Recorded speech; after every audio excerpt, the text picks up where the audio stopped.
नमस्कार, सुप्रभात, जय श्री कृष्णा। आज की गीतावाणी में हम सफल जीवन के अचूक मंत्र के संदर्भ में जानेंगे। जब कुरुक्षेत्र की भूमि पर महाभारत का युद्ध आरंभ हुआ और स्वयं श्री बांके बिहारी जी महाराज यानी हमारे श्री कृष्ण जी अर्जुन के सारथी बन युद्ध भूमि में उपस्थित थे। कुरुक्षेत्र की भूमि पर चचेरे भाइयों के बीच होने जा रहे महायुद्ध में एक तरफ कौरव और दूसरी तरफ पांडवों की सेना खड़ी थी। अपने सामने प्रतिद्वंदी शत्रु के रूप में खड़े परिजनों, गुरु और मार्गदर्शकों को देखकर अर्जुन के हाथ कांपने लगे, जिनके साथ उन्होंने अपना बचपन व्यतीत किया था। आज कैसे वो उन पर प्रहार कर सकते थे, जिन्होंने उन्हें एक सफल जीवन से जुड़ी हर शिक्षा प्रदान की। आज उन्हें अपने शत्रु के तौर पर समाप्त करना था। कैसे करें वार, अर्जुन कर रहे थे विचार। यह विचार आंखों के सामने का दृश्य और होने वाले परिणाम के बारे में सोच सोचकर महायोद्धा अर्जुन भी अपने क्षत्रिय धर्म से विचलित होने लगे। वह किसी भी हाल में गुरु द्रोणाचार्य, भीष्म पितामह और अन्य परिजनों पर अपना तीर नहीं डाल सकते थे। अर्जुन ने अपनी स्थिति अपने सारथी और मित्र भगवान श्री कृष्ण को बताई। ऐसे में अर्जुन के मानसिक द्वंद्व को शांत करने के लिए भगवान श्री कृष्ण उनके उपदेशक भी बने। उन्होंने रणभूमि में अर्जुन को जीवन की वास्तविकता और मनुष्य धर्म से जुड़े कुछ ऐसे उपदेश दिए जिन्हें गीता में संग्रहित किया गया। हिंदू धर्म की पवित्र पुस्तक गीता भगवान श्री कृष्ण के उन्हीं उपदेशों का संग्रहण है, जो उन्होंने महाभारत के युद्ध के दौरान अपने मार्ग से भटक रहे अर्जुन को प्रदान किए थे। क्या लिखा है इस गीता में?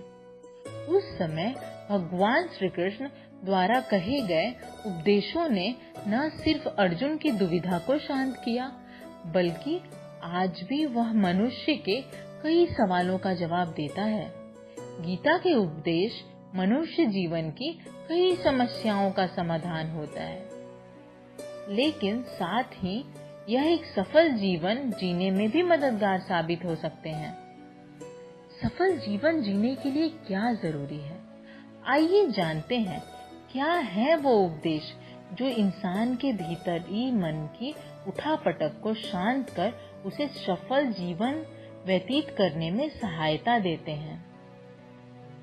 सर्वप्रथम उपदेश है, मानव शरीर अस्थायी और आत्मा स्थायी है।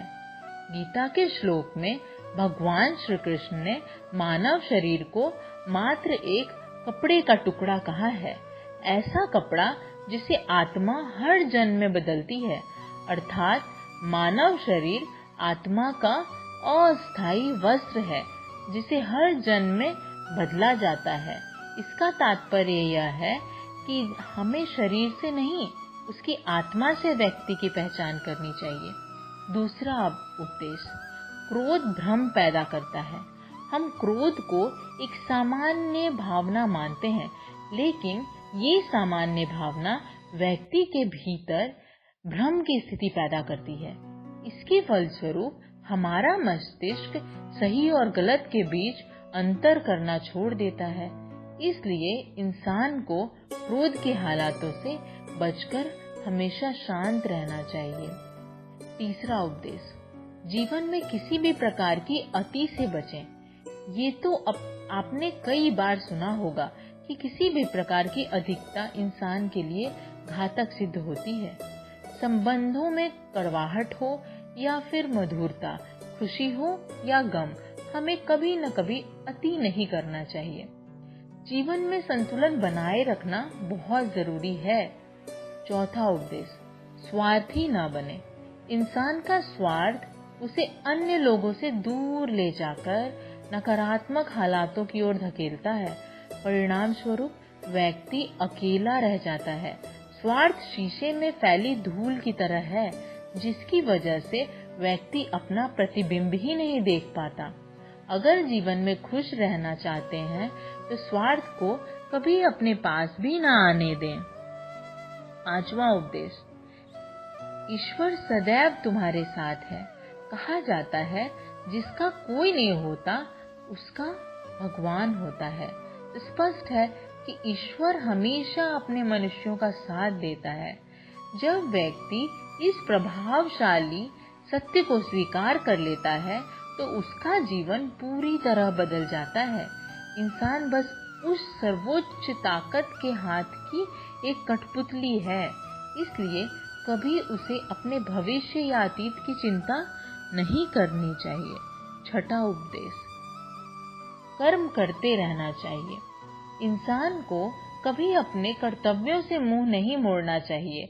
उसका जीवन उसके कर्मों के आधार पर ही फल देगा, इसलिए कर्म करने में कभी हिचकना नहीं चाहिए। जीवन में स्थायित्व और निष्क्रियता शिथिलता प्रदान करती है। 7वां उपदेश, फल की इच्छा ना करें। आपके कर्म का क्या फल होगा, आप इस कदम को उठाने के पश्चात संतुष्ट रहेंगे या नहीं। इंसान को ऐसी किसी भी चिंता को अपने भीतर स्थान नहीं देना चाहिए। कहने का तात्पर्य यह है कि कर्म करते समय इंसान को फल या परिणाम की चिंता से मुक्त रहना चाहिए। 8वां उपदेश, अपनी इच्छाओं को नियंत्रित रखें। इंसान की इच्छाएं ही उसकी सभी परेशानी की जड़ है। जितनी ज्यादा इच्छाएं होंगी उतना ही ज्यादा व्यक्ति परेशान रहेगा। इसलिए हमें हमेशा अपनी इच्छाओं को नियंत्रित रखना चाहिए। 9वां उपदेश, शक करने की आदत से बचें। संदेह या शक मजबूत से मजबूत रिश्ते को भी खोखला कर देता है। जिज्ञासा होना लाजमी है, लेकिन पूर्ण सत्य की खोज या फिर संदेह की आदत इंसान के दुख का कारण बनती है। 10वां उपदेश, मृत्यु से कैसा भय। इस जीवन का मात्र एक ही सत्य है और वो है मृत्यु। जब इस सब बात को हम जानते ही हैं तो इंसान मौत से डरता क्यों है। जीवन की अटल सच्चाई से भयभीत होना वर्तमान खुशियों को बाधित करता है, इसलिए किसी भी प्रकार का डर नहीं रखना चाहिए। ये सभी उपदेश भले ही आज से हजारों साल पहले श्री कृष्ण भगवान ने अर्जुन को प्रदान किए थे, लेकिन कहीं न कहीं आज भी इनकी सार्थकता बरकरार है। इसलिए प्रेम से बोलिए श्री बांके बिहारी नंदलाल की जय।